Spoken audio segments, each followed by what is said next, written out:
Bonjour et bienvenue, voici notre tour d'horizon économique, géopolitique, sanitaire et boursier. Nous sommes le vendredi 15 octobre, journée des trois sorcières, et pour comprendre comment tourne la planète finance. Et aujourd'hui, elle tourne en 78 tours. C'est sur la bourse au quotidien et nulle part ailleurs. L'épisode du jour s'intitulera et c'est reparti, Full Risk On. Alors je vous parlais de 78 tours, non, c'est 0,78% pour le CAC 40 à 6735 points. Et voilà une belle semaine qui s'achève, un mois d'octobre un petit peu moins glorieux.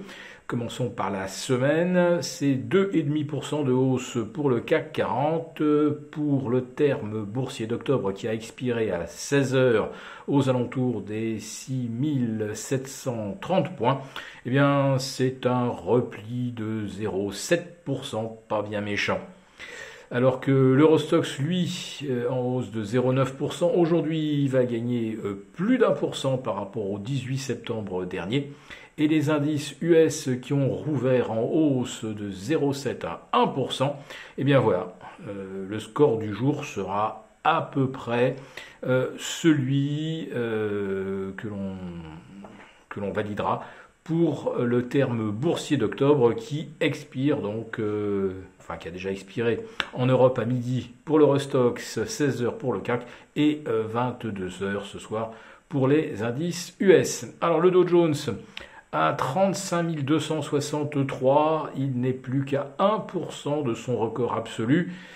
On va dire que l'aspiration vers le sommet, on ne voit pas ce qui pourrait empêcher de retracer les plus hauts.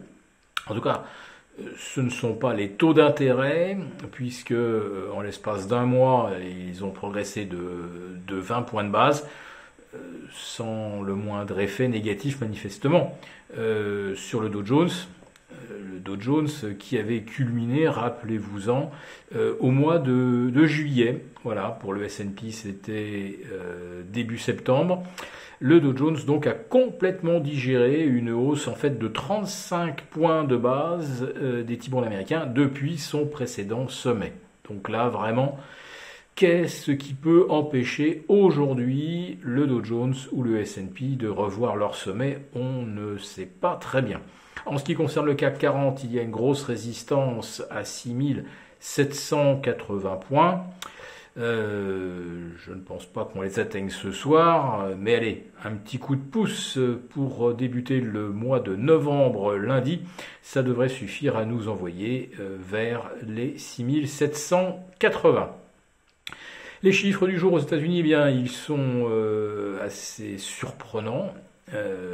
La consommation, les ventes des détails, était attendue en baisse de 0,2%, eh bien, elles ressortent à plus 0,7%.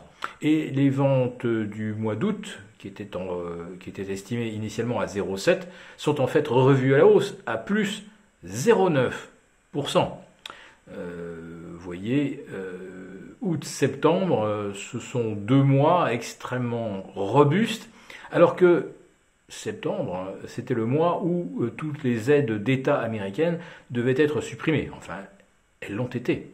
Mais voilà, eh bien, la hausse des carburants à la pompe, qui atteint pratiquement 5%, cela a évidemment accru mécaniquement les dépenses des ménages. Mais comme les salaires ne suivent pas et qu'il n'y a plus d'aide, eh bien, pour soutenir une telle croissance de la consommation, il n'y a pas d'autre solution que de recourir au crédit.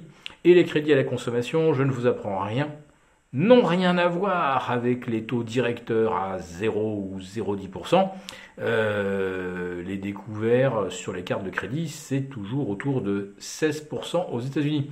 Alors ne vous étonnez pas que les banques engrangent des profits spectaculaires en hausse de 50-60% par rapport au troisième trimestre 2020, puisque les taux sont toujours aussi bas et que les injections des banques centrales, pour l'instant, se poursuivent au même rythme.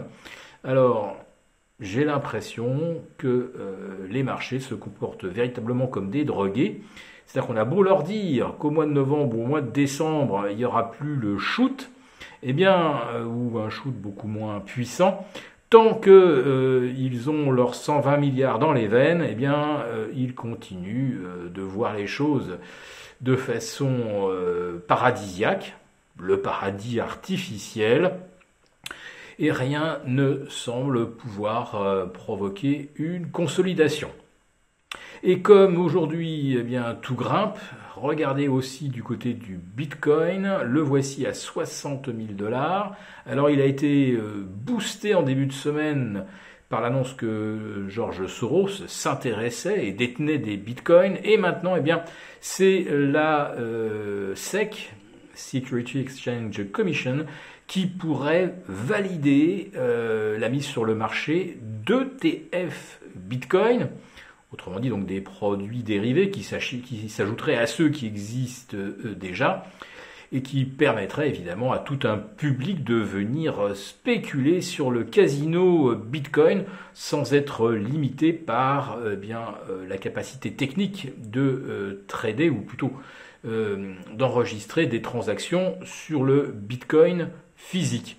En fait, on est en train de créer sur le Bitcoin exactement la même chose que ce qu'on a créé sur l'or ou sur l'argent. Sur l'or et sur l'argent, le métal papier, il a toujours servi à empêcher justement l'or et l'argent de grimper. Alors en sera-t-il de même pour le Bitcoin? Pour l'instant, je vous le dis, c'est full risk on à tous les étages sur les marchés. Et évidemment, quand tout monte, ça engendre un véritable sentiment d'invulnérabilité. Sera-t-il encore présent lundi? On vous dit ça lors de notre prochain commentaire. Très bon week-end.